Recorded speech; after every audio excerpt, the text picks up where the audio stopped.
Hey, it's Greg Milby, community storyteller for Kentucky's Heartland. There is George Herbig. George is a weather guru. Yep. I don't know if that's an official title, George, but I Hey, guess we'll we can take roll with it. that. Yeah. All right, so Sounds good. George has a Facebook page and has an online presence with Weather Now Kentucky or Weather Now Kentucky, and I don't know Mhm. which name you're kind of leaning towards right now. Well, we started out with Weather Now Kentucky. We had a lot of people in the southern border of Indiana, really close to Kentucky, super interested in it. So we kind of just threw the Kentuckiana in there to include our friends from Indiana. And Kentuckiana just seems to roll off the tongue a little bit more. So we kind of just rolled with it for now. All right, so I think I've been watching your work for a while now, Hmm. and on social media, you're now up to almost 26,000 followers, where people are following your weather. And here at Hmm. Kentucky's Heartland, it's all about sharing the stories of the people, places, and things that are happening in our community. And Hmm. weather-wise, you're doing the exact same thing for people when it Right. comes to the weather. So, look, first of all, let's talk about how did the page get started. The page got started out of an inspiration born in high school. A kid that was obsessed with not taking just a quick answer from news outlets. I wanted to dive into why things happen in weather, to what like links I could go to just to research. And it started out with just again like diving in to all the different facets of weather. Weather is so fascinating to me because there's always the question, what if? There's always the question, how does that happen?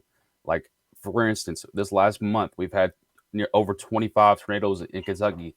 That never happens. So the question for me is always, why does that happen? How did that happen? How can we prevent that from happening in the future? We can't prevent the tornadoes, but what we can do is push out alerts and awareness and urgency to people to prevent those deaths that we unfortunately had in December. So how it started was just a passion to answer the question why, really. So, how did you get interested in weather? Because it's not something Okay. that's really easy to pick up. I have a love for the weather, and Yeah, I don't have a lot of knowledge in the weather sure. because there is it's science. There's a lot that Yeah. goes into that. So, how did you get interested in that? And talk a little bit about your training and where you are with that. So how I got interested in it is as a kid, I never really watched cartoons. I was a weird kid. I'm not gonna lie. I was a strange little boy. Did not really watch cartoons a whole lot. If you ask me a whole lot about Pokemon or Naruto or anything like that, I have no idea what you're talking about. But what I did watch was the weather. I love the weather. I love the models that they showed coming across the screen, the different animations on that. It fascinated me as a kid, and I don't know why. However, it fascinated me. And then this idol of mine, this friend of mine that I can call now, luckily Brian Good, just appeared on Wave 3 one day, and something about his personality when it came to weather was different. Uh, in too often in news situations, you hear this really robotic voice. How they're all trained, um, and that's great. But with Brian, he didn't go with the norm, and that inspired me to take weather, but do it my way. And that's how I really got interested in it. Was just an idol, fascination for those models on the screen. Um, and growing up, it just kind of kept going and going and going. And you're gonna learn one thing about me is I absolutely love snow. That's why Thursday excites me so much. I absolutely love snow. And that really got me going. So the winter months, I would always be super fascinated. The spring and summer, it kind of fall off a little bit, but these last few years, I've started to love exploring how to forecast severe weather, and it just keeps growing. And when you ask about training, I didn't take the classic route. A lot of people go, they do their time in the college and sit in the classroom. I ask actual professionals in the industry for help. I don't mind asking for help. So when it came to that, I asked Brian Good and Jay Cardosi from WLKY, the chief meteorologist there, to take me under their wing and show me what they know. And they were grateful enough to do that. And I still ask them questions to this day. I'm not going to say I'm perfect. The minute you stop learning on weather is the minute that you start declining. And that's what we never want to do. We want to keep that urgency and that security up by being professional, by being accurate. And that's what we do. And for example, this last system that brought tornadoes on New Year's, we had that first call on December 26th for it, because I'm now starting to realize how to focus on and catch parameter signals, that allow us to give out that urgency and earliest alert 6 days before the system actually comes. I couldn't do that 2 or 3 years ago. That's all because Jay Cardosi and Brian Good keep teaching me things. I keep reading and learning things from the National Weather Service. I keep watching training videos from the National Weather Service and other industries as well. And I just feel more qualified today than I have before without even having to step into a classroom, just because I actually learned from professionals, not from a book. Brian Good is a great guy to follow too. I know a lot of folks maybe not even know this, but Brian Phenomenal. did the weather forecast years ago on a Kroger store in Louisville. That was Yeah. his first start. And then I worked with Brian a little bit when he was with the Weather Channel, and he would provide our forecast, and then moved back to town and wave through. Brian is an absolute great guy. And Jay Cardosi is a great guy too. But you can always tell how severe the weather's going to be based on how Jay is dressed. If he's in a jacket, we're good. If he's still in the tie, we're okay. Demeanor. Yeah. It all changes there.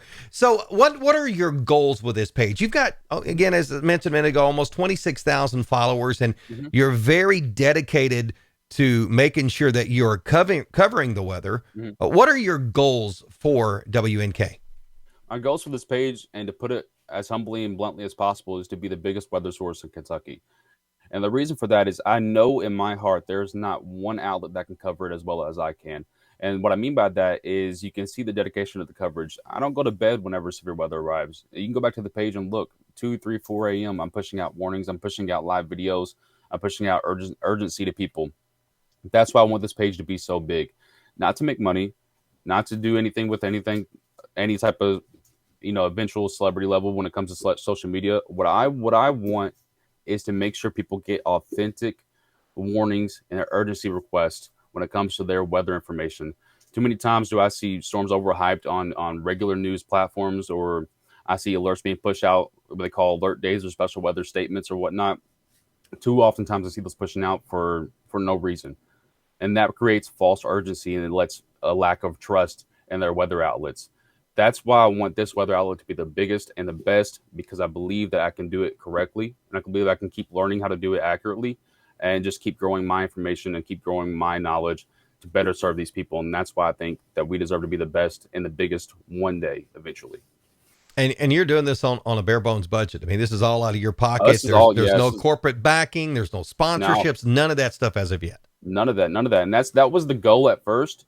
Now we want to grow that a little bit, to have a couple partners with us, just so we can keep advancing our technologies and keep advancing our systems to be able to keep people safe. But at first, we wanted to do this with absolutely no filter, with absolutely nothing to hinder our growth and our movement. Now we're looking for some partners. We have some partners that are kind of reaching out to us as well, just to be able to be a part of this movement. People more and more are getting their weather information just from social media platforms. I mean, think how many people are on weather apps and whatnot these days. Less and less people are getting their weather information from actual news sites or TV or even classic radio stations. They're coming to social media to get their weather, and that's why this is growing so big. And that's why we'd like to venture out and see some partners come into ours in the future, because they can get a part of this and help people be safe as well. As before we started the interview, we were talking a little bit about this tech service that you are trying to initiate, but you're having a little bit of difficulty because of the popularity of it with people. That it's an expense, and I mean, you're an average Joe, so pockets can only be so deep. So and I know text alerts are great, because if somebody is not around their phone or anything, getting that alert lets them know, hey, that this weather is affecting my area. And that's what I love about what you're doing is it's right here. It's not Louisville and Southern Indiana. It is what is affecting us right here in the Heartland. So if somebody wants to, one, sign up for the text alerts, or two, they want to make a donation or to help offset the cost of that, how do they do that, George?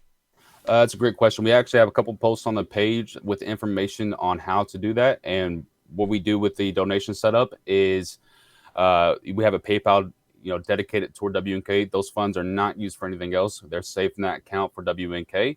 And we'll actually keep track and show you and be transparent about what those funds are doing. For example, today we were able to purchase a better plan on the texting software. Of course, we want it to be free to the public. So we purchased some better plans for that. We also purchased some better weather technology when it comes to creating maps. So they're easier for people to read. That was one of the biggest requests as well, alongside another notification platform. They wanted some clear maps, so we purchased that as well. So we're going to be transparent. We're going to show you guys those transactions.